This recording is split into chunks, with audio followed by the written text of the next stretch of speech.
There's only one way I can start this week's Get Active with Midlands 103, and it's by saying thank you so much to everyone who got in touch with me over the last week after Charter Medical in Mullingar discovered my heart murmur. So I'm absolutely overwhelmed by all the messages of support and your own stories of overcoming heart conditions to keep on running. You've been absolutely amazing. Thank you so much. And I've been to see my GP since, and I was kind of hoping in a bit of a way she wouldn't be able to hear it and it was gone. But no, she was able to hear it. And I've been referred for a heart echo. So I'm hoping to get that soon. And in the meantime, I've been cleared to keep on training for the marathon. So off we go. Get active with Midlands 183. Powered by HearMed Healthcare in the heart of Tullamore. Here when you need us. HearMed.ie. So it's week 6, and this week's plan is to ease off a little bit and aim for a few gentle runs during the week and a 10-kilometre run on Sunday. But if you remember last week, my calf muscle is killing me again, the right calf. I thought it was over it. I thought the worst was behind me. Obviously not. Yep. So Cathal Egan in Physio Central in Tullamore, just across from the hospital, told me to pop in for an assessment. So basically we've done a bit of a questionnaire, Cathal, haven't we? Basically getting history. We've broken it down into kind of 2 issues that Peter's having. Right calf issue. Kind of got a history on that of when it started, how it started, fairly consistently giving issues on hill running, kicking in during the run, lasting for evening after, day after, then settling. Second, pain levels as well, importantly. So Peter's having significant enough, kind of 6-7 kicking in, 8 out of 10 after, which is an issue, which at that pain level, as I say, it probably is slowing you down, or it will at least be possibly stopping your training if it's becoming more consistent. But it's affecting your day-to-day life as well. Yeah. Even just getting up off a couch or something, or getting up off your seat. Yeah, so listen, if something definitely needs to be looked at. Again, with these things, it's not unusual when you're taking on something like this to get a few issues along the way. So we did our assessment. We went over the calf muscle and the back that were giving me trouble. And Cathal told me no running for a week. We have to give the calf muscle time to heal so we can build the strength back up again. And he gave me exercises to do for the week on the calf and on my back as well, which starts to pinch during running. So I'm going to get on them straight away. But not being able to run is a bit of a blow. But look, it is what it is, and there's no point making it worse. So I'm going to follow Cathal's advice. I run the marathon to the very last mile. So the training this week has to be adjusted a bit. I have to avoid any high impact training on my calf muscles, so I'm just going to cycle for the week. It's Tuesday. I'm in the gym at the moment, and what should have been 5 or 6 kilometre run is now a cycle on the exercise bike for about 50 minutes. I find it boring as sin, going to be honest with you. And I have my phone open in front of me here, and I'm catching up on some series I didn't get a chance to watch on Netflix. So at least there's one small benefit to it. I'm only one call away. I'll be there to save the day. So as you know, we're running a marathon in order to raise funds for Bardstown Children's Charity, and if you were to ask me to describe their volunteers, it would be superheroes. That's it, superheroes. For me, they make magic. But someone who knows a little bit more about it is volunteer Orla Wallace. Bardstown is an amazing adventure camp in beautiful surroundings in County Kildare. It has a castle, it has a lake within a beautiful estate, and it provides fun for children with serious illness.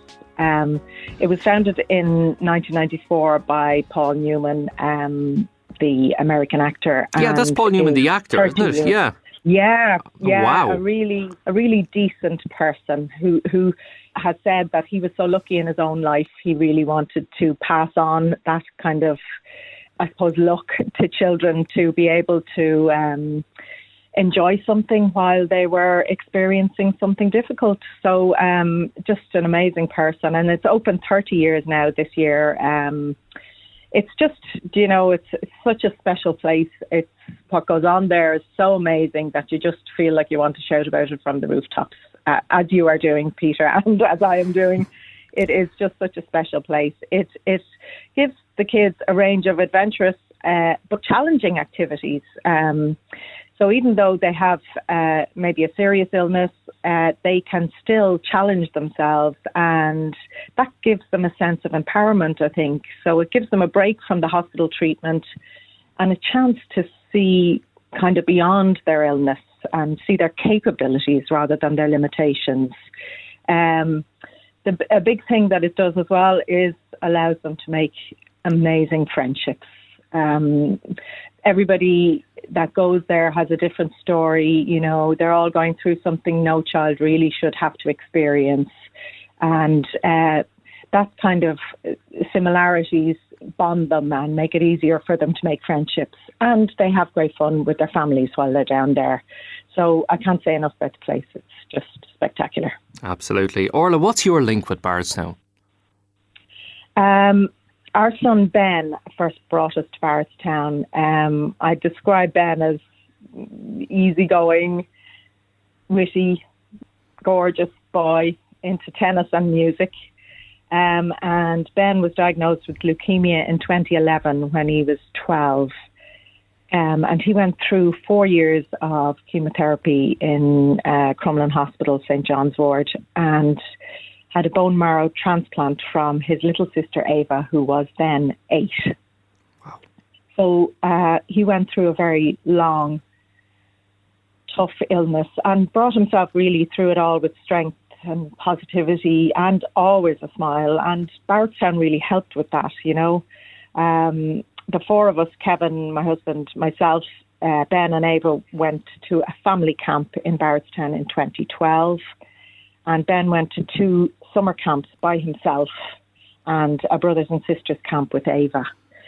So I think really it gave him such a sense of adventure and something to look forward to. You know, for every tough treatment at hospital, there was a promise of an adventure at Bardstown. For every kind of phase of isolation, I mean, he was isolated for 9 months, there was the promise of a new friendship or a new connection there. Yeah. And just to quote Ben himself, because it was really his experience, he said, Bardstown just gives you this confidence. I don't know how they do it, but that's the magical thing about Bardstown. It gives you a piece of yourself back, the piece you lose during your illness. So that's what he felt about the place. It is magical there. It is it's magic is the only way you can describe it, I think. But I think sometimes it goes beyond that as well. Not only the person who was invited there, but their family. When you get to link up with other families who may be going through the same thing, and all of a sudden you have this support network. Absolutely. You meet your tribe, as do the kids. They meet their tribe. And in fact, a lot of the children with certain illnesses will find ways of adapting from each other. You know, Ben went there for a 10-day camp by himself in the summer, and they learn things from each other about their illness, about how to do things more efficiently or more independently. So they become their own little support system, which is amazing. And the siblings also. I mean, Ava was young when she went down to Bardstown. She was about 7, and she's 17 now. And she has a whole Bardstown tribe of wonderful people who are in her life, and have remained so all the way up. So it gives not only to the children with the illness, but absolutely to the families, and very much forward into their lives. You know, you can leave camp, but it always stays with you. So there's a future with connection with Bardstown, with all those families and children. It's amazing. And a lot of children who have been through Bardstown have went on to volunteer as well. Absolutely. And that's a lot of the volunteers who are there at the camps will have had their own illness and been at Bardstown as campers. And Ava is only 17 now, but she plans to volunteer when she's 19. You must be 19. And a lot of the adult volunteers have had some connection as well. I've been there as a camper, and I now volunteer for camps and bereavement camps. So it's a whole ecosystem almost of gorgeous people. And as I always say, a real treasure trove of just really kind-hearted, lovely people. You meet your own wide network. It's amazing. So tell me a little bit more about your role as a camper. Is it a cara or is it a camper, Orla? Well, I started off as a camper with Ben and Ava, and I'm now a cara. I volunteer a couple of times a year, mainly at bereavement camps. And I think actually a lot of the volunteer network is very, very broad, from 19 years of age up to, whatever age. There's no age limit, and that diversity is what makes it so special. Everybody brings something a little different to the party, and it is like a party down there when everybody, gets together and you group for your food and you have fun, and it's really a fun place to volunteer. So sometimes volunteering, you think it's going to be an arduous task, but it never is in Barrettstown. It's always something really fun for everybody involved. I would encourage anybody to volunteer there as well. I think most of the volunteers I've spoken to, they say they get more out of it than the kids do. Absolutely, yeah. Well, the kids get a lot out of it too. Yeah.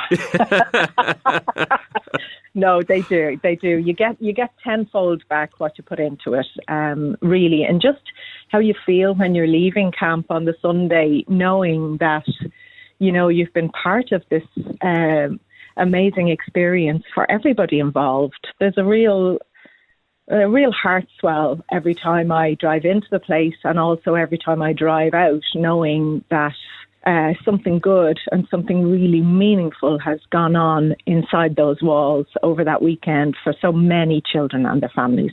Yeah, definitely. I've had a few people suggest to me that when I said I wanted to raise money for Barrettstown, and they wanted to know what Barrettstown was, and they were saying, well, why not a charity that could work towards a cure? Why not a charity that could work towards research for, cures for cancer and stuff like that? And I thought about it, and then I thought, well, there's a lot of boys and girls out there that'll never get a cure. A lot of boys and girls out there that will spend hours and hours and days and months in ICU, in hospital, and some of them that will never make it out. So I think the magic that's created in Barrettstown will give you memories that'll last a lifetime. And they're not memories of sitting there hooked up to tubes and IVs and all that kind of sort. It's memories of just absolute magic, and it's memories that their families will always have. Absolutely, absolutely. And in most cases, the children with serious illness, after their time at Barrettstown and their time at hospital, they'll go on to live wonderful, happy, fulfilling lives. But in a small number of cases, that isn't the case. And that was the case with us. In 2015, leukemia came back, and Ben passed away in June 2015. So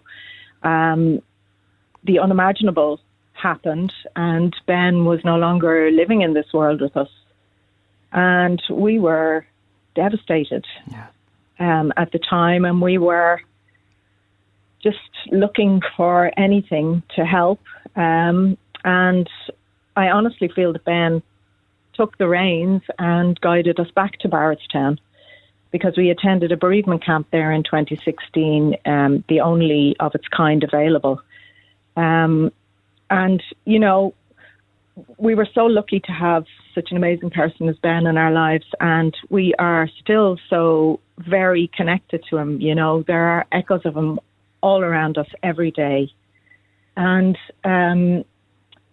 we want to celebrate him and show him that our lives have not been devastated by him dying, that he has made our lives exceptional and continues to do so.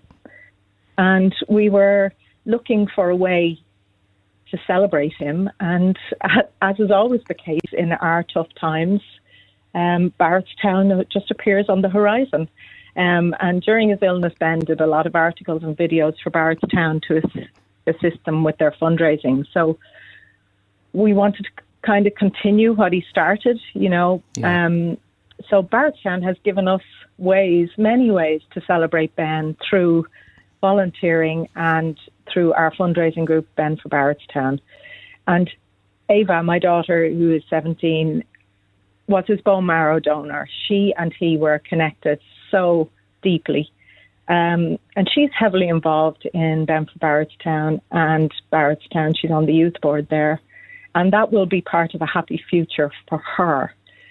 So, Barrettstown does great things for bereaved siblings and families well into the future also.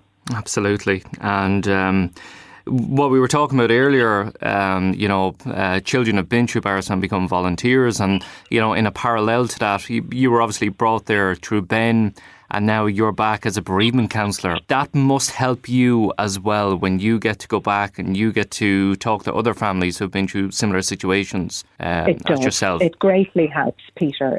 It greatly helps everyone. I mean, I think the bereaved parent volunteers that I met in 2016 just inspired me so much.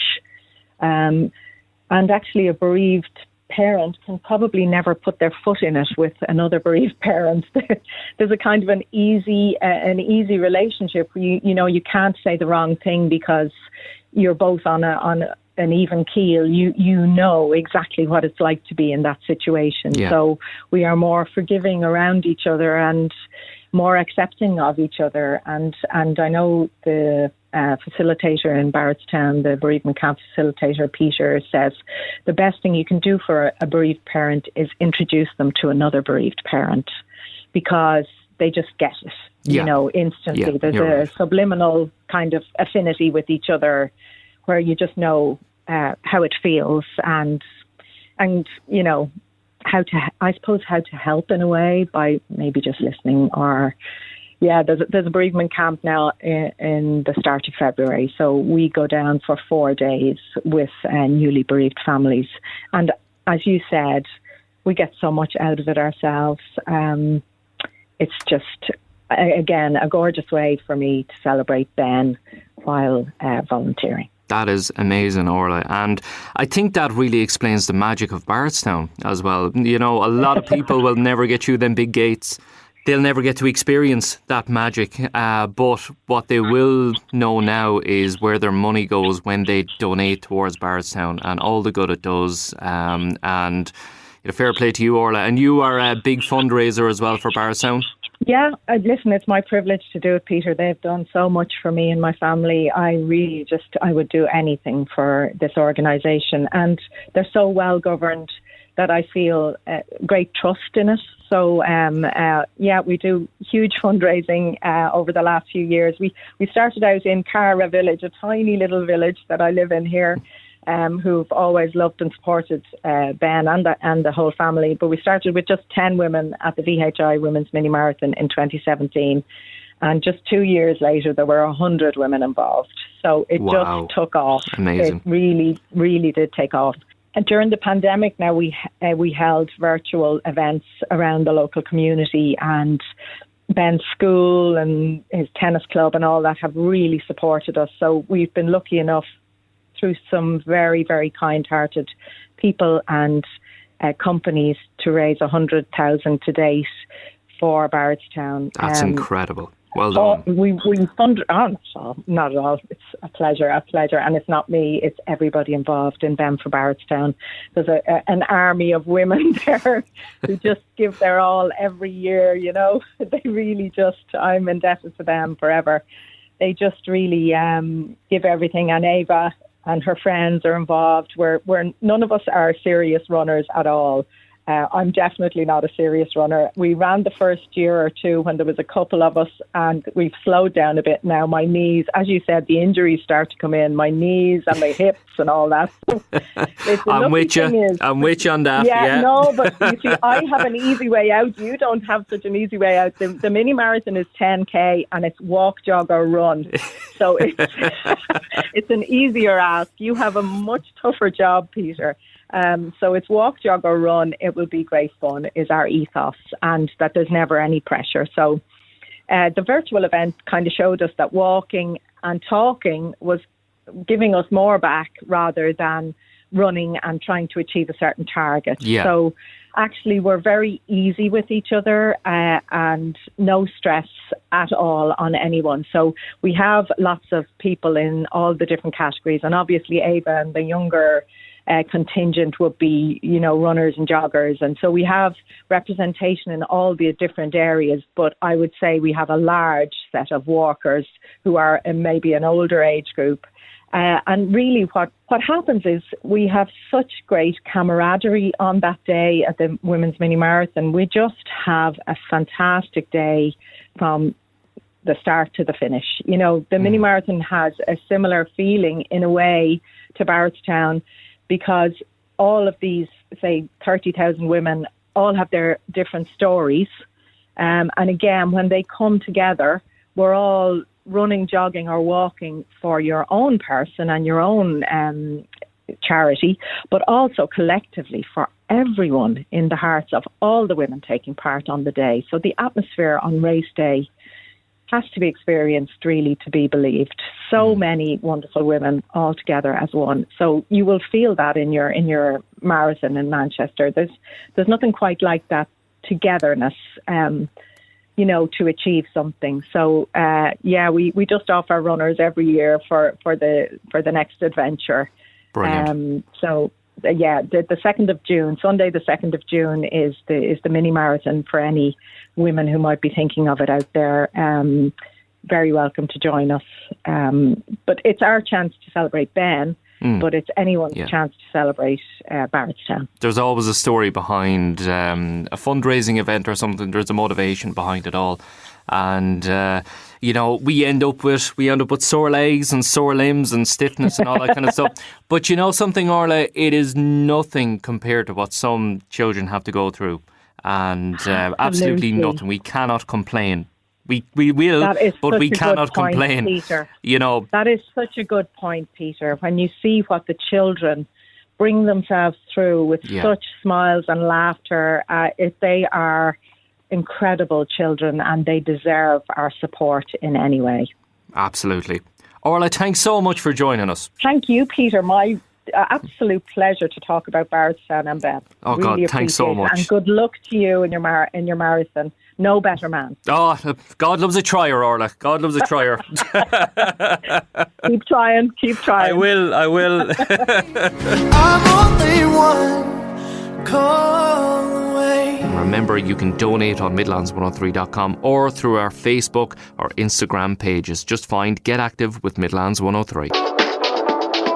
So on Wednesday, I did another hour on the exercise bike in the gym, and the following day, I returned to Cahill and Physio Central Tullamore for a little bit more treatment. Now, so I'm just back here with Cahill in Physio Central in Tullamore. So basically, last time, Cahill, we did a bit of work on the right calf muscle and then the back as well. Yeah. So is that going to be the same again today? Yeah. We're just having a quick look. We're doing a pretty quick follow-up, which we wouldn't usually take as quick, but the fact that you're trying to get back into running and we're just kind of doing a little bit of hands-on work again today. I'm going to retest just a couple of things. So as we talked about last time, that we kind of reassess every session. Perfect. Not a big assessment like the first one, but a few things I might have marked up the last day, put an asterisk beside that were causing pain, which the last time, do you remember, was trying to do a single leg heel raise. Trying to do a single leg heel raise on the right leg, and right side. I kept falling over. Yeah, compared to the left, it was sore and there was no power. So it's only 2 days. We're not expecting too much, but I just want to have a quick check with Perfect, you. Brilliant. Right, come to the wall here for me. Okay. Cahill is a genius. He did more treatment on the calf muscle, on the back as well, and you can feel the difference already. So hopefully on Tuesday I can start some gentle running and see how the calf muscle is feeling then. So fingers crossed, I'll be back on the road soon.